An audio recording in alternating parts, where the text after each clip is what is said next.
Welcome to this explainer. If you're tuning in, I know you're ready to really focus and unpack one of the absolute wildest, most fascinating scientific mysteries of the 20th century. Okay, let's dive right into this. Today we're looking at the most disturbing, macabre, societal experiment ever run on mice.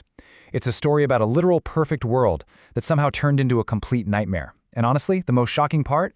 This whole thing was designed to teach us about ourselves. Our story kicks off with a very specific number: 8. The experiment started with just 8 founding mice, 4 males and 4 females. And these weren't just any mice. They were the absolute healthiest specimens pulled directly from the breeding colony of the National Institutes of Health. These 8 lucky founders were placed inside this massive 9-foot square federal research enclosure in Maryland. The lid was shut, and their brand new life in a perfectly engineered world officially began. But 5 years later, the population was 0. Every single mouse in that enclosure was dead. And here's the mystery that has kept scientists up at night for decades. Not a single death was caused by anything a veterinarian could have actually diagnosed. There were no strange viruses going around, absolutely no toxins, no weird genetic anomalies. They were physically healthy, and then they simply ceased to exist. To understand how we get from 8 to 0, we have to look at what they were actually living inside. Section 1. A perfect paradise for mice. Back in 1968, an American ethnologist named John Calhoun built an incredible, utopian environment. His goal was to completely engineer away literally every possible struggle a mouse could ever face in the natural world. Calhoun basically built a luxury hotel. Just imagine these conditions. The enclosure featured these walk-up apartments stacked along every single wall, all connected by mesh tunnels running from floor to ceiling. In this utopia, there was unlimited food and water. The food hoppers never ran empty. The water bottles never ran dry. Soft nesting material was stuffed into every corner. The temperature held perfectly stable. The cages were even cleaned by hand on a strict schedule, like complimentary maid service. And crucially, Calhoun removed every conceivable physical threat. 0 predators, 0 diseases. Now, what's really interesting about all this is that this was actually not Calhoun's first attempt. Not even close. He had spent his entire career completely obsessed with one highly specific question.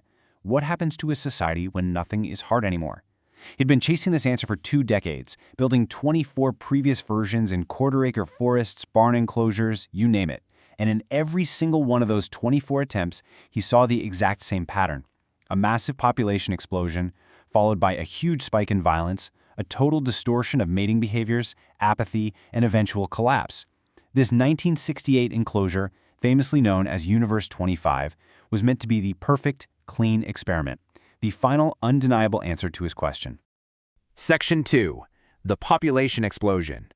And you know, just as Calhoun predicted, the moment those founding mice settled into their paradise, the entire system went into absolute overdrive. Let's walk through this timeline because the math here is just staggering.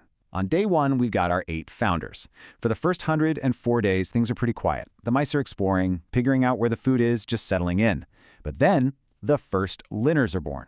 Suddenly, the population is doubling every 55 days. By day 315, there are over 600 mice in there, jostling for nesting space, sleeping in these giant piles. And this is exactly when the breakdown begins. By day 560, the population hits its absolute peak at 2,200 mice. After day 920, not a single new mouse is ever born again. But wait, here's the crazy detail you can't miss. Calhoun designed Universe 25 to comfortably support 3,800 mice. They hit 2,200 and the entire society just stopped functioning. So, why? Well, the crucial point is right here. There was no new ground.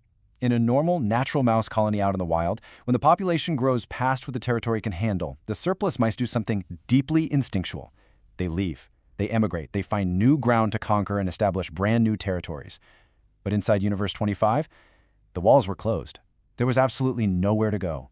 The young males suddenly woke up in a world where they had no territory to claim and literally no roles to fill. Section 3. The behavioral sink. This total lack of purpose, this geographic and societal claustrophobia, birthed a psychological horror that Calhoun would come to call the behavioral sink. As society fractured, the mice abandoned their natural instincts entirely. The males who couldn't find a natural place in the social order splintered into these deeply disturbing behavioral extremes. On one side, you had the listless males. These young mice just drifted into the center of the enclosure and formed literal pools of bodies. Calhoun would watch them for hours doing absolutely nothing. They were well-fed, perfectly healthy, but when attacked by another mouse, they wouldn't even fight back. They'd just lie there, take the damage, walk a few feet, and lie back down. On the complete opposite end of the spectrum were the frantic males. These guys became hyperactive, totally indiscriminate. They completely skipped the standard courtship rituals that every other mouse naturally followed. They moved faster than any other mice, forcefully invading defended nests and refusing to be deterred, even by violent dominant males. Let's see how this builds, because this breakdown wasn't just isolated to the males, it infected the entire fabric of their society. A bizarre phenomenon started where mice began compulsively crowding around just a few specific feeders. Even though food was literally everywhere, their feeding instinct became so wired to the presence of others that they actually refused to eat alone. Meanwhile, females who couldn't find a place retreated to the highest, most isolated apartments and completely stopped reproducing. The few males who had originally claimed territory grew utterly exhausted from constantly patrolling against those frantic invaders, so they just stopped protecting their families. This left the nursing mothers to defend the nests all by themselves, and the stress broke them. Mothers began abandoning their pups, forgetting which ones even belonged to them, and in the darkest corners of Universe 25, mothers began eating their own offspring. In some sections, fewer than 1 in 20 newborn mice even survived to weaning. The social fabric wasn't just tearing, it was completely dead. Section 4. The Beautiful Ones. Out of all this terrifying chaos emerged a final, eerily perfect generation of mice that Calhoun called the beautiful ones. They were the ones who actually survived the collapse, but the environment they were raised in fundamentally altered who they were.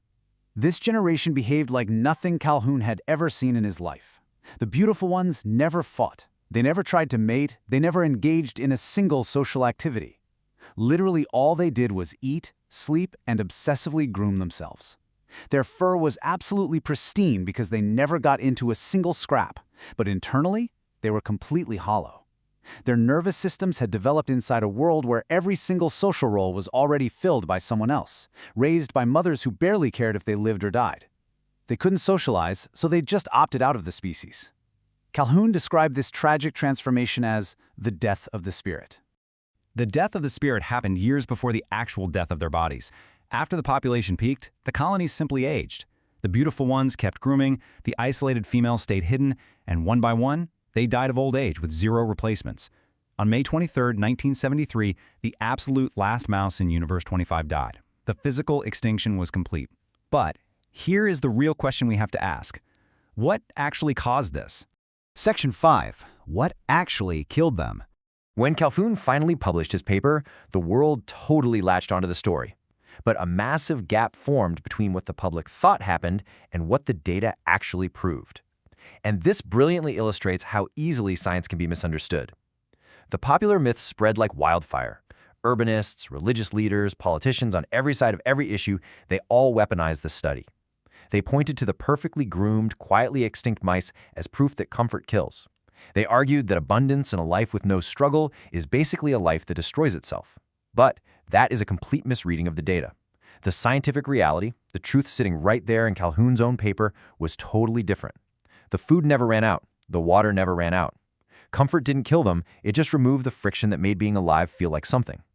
The true killer was the total disappearance of meaningful roles.